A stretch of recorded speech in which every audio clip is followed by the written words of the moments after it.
Well, hey everybody, welcome to another episode here at Master the NEC, where we talk about the National Electrical Code, all things electrically related. My name is Paul Abernathy, your host, and welcome to another episode. Today's episode, we're going to be very specific. We are going to be talking about transformer protection. More specifically than that, we're talking about overcurrent protection for a transformer. Now, what we're not going to talk about today is sizing conductors on the primary side or even the secondary conductors of a transformer. Okay, we cover that in our transformer series, so make sure you check that out.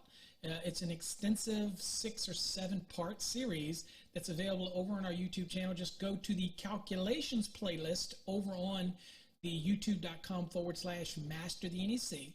And underneath where it says calculations playlist, that's where you're going to see calculations for transformers. And you can watch all of those videos. We'll go into more in-depth study of transformers, the secondary conductors and sizing and all those type of things in 240.21c. Again, not today's episode. Today's episode, we're going to tackle probably 2 tables within the code that people typically don't understand. Now, lately I've watched some live streams and some videos, and they make this table or these tables very complicated, and they're not complicated. Remembering that we're only going to be talking about the overcurrent protection for the transformer today. That is it. And we're going to try to make them as simple as we can. Also, before we even get started, you saw at the opening screen that we have a new social media network that's just for electricians. It's called The Sparky Hub. So share that around. It's free. Come and join us. It is a place where you can post stuff about the code and have a good interaction with other electricians without the worry of anybody belittling you or anything like that. So it's great. Go check it out. It's thesparkyhub.com. Okay. So I'm in the 2020 edition of the NEC.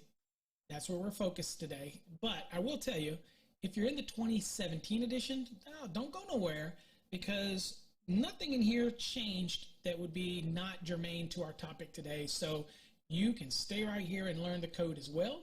And I'm going to break it down for you and explain what these tables are. And again, we're going to focus on transformer overcurrent protection of over 1,000 volts and 1,000 volts or less. Okay, so that's what our scope is for the day. Let's go on and jump into it. Okay, so what you see on the screen is exactly out of the 2020 edition of the National Electrical Code. I've got the electronic version. Thank you to the NFPA for that. And we are going to be looking at it and breaking it down. And I'm going to show you how to apply these tables. A lot of exams will have things that have to do with overcurrent protection for transformers, and understanding this table and understanding the breaks, the lines, the columns, the locations, impedance, all that type of stuff is critically important, because you want to make sure that you start out in the right area. There's nothing worse than getting into the code book and being in the wrong area, the wrong section, the wrong part, the wrong article. Okay, we're in 450, so we're transformers. We're in section 3, which is dealing with overcurrent protection. So make sure that's where you want to be, and it is, because we're going to do overcurrent protection today. So I'm going to read the general information, and then we're going to work through A and B, which is the tables for today's episode. We're not going to be talking about C. Most of the time, I'm going to kind of cover the stuff that's going to be the more important stuff for you to deal with, because C just makes a direct statement on when you have to use fuses on your primary. But here, we're really just talking about covering the basic information. All right, so in the code, first things first, we're dealing with transformers, and we're going to talk about 450.3 right here, overcurrent protection. And so here's what it says. Overcurrent protection of transformers shall comply with 450.3a, b, or c. And again, A would be for over 1,000, B would be 1,000 volts or less. Okay, and it says, as used in this section, of course we're in section 3, it says the word transformer shall mean a transformer or polyphase banks of 2 or more single-phase transformers operating as a unit. Okay, so you can have a, let's just say 3-phase transformer. You can have a 3-phase transformer that in itself, all the windings are contained within one transformer unit. Okay, and that would be a 3-phase transformer. However, you can have a situation where you have multiple single-phase transformers, and depending on how they're configured, you can get a 3-phase application out of that. Now, typically you see a transmission pole, you might see multiple drums on there. So if you have multiple drums, typically they would be single phase drums, but they're configured in a Y or delta configuration in order to create 3-phase in applications. So this is just saying, look, it could be a single transformer that does all that. Maybe the windings are all within the transformer. Or it could be single phase transformers that are configured in a certain way to get you a polyphase bank when you have 2 or more single phase transformers for a 3-phase application. So again, things that you probably already know, but we're just kind of setting the tone, and that's what we're talking about now. Now, on a job site, typically most of the transformers that we run into are not going to be the grouping of single phase individually.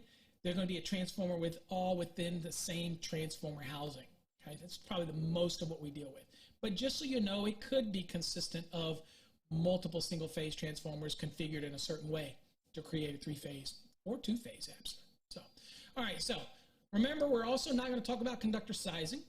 So you have an informational note right here that says, okay, now when you're dealing with overcurrent protection of the conductors that are supplying a transformer or being derived from a transformer, then you've got the rules in 240.4, 240.21, 240.100, 240.101, all of that dealing with overcurrent protection of the conductors, which we cover in our transformer series. We're not going to cover that today. All right, so let's look at the things that we want to cover today. We have 450.3a and 450.3b. So these are the 2 tables, and here you see table A, and of course down here you see table B.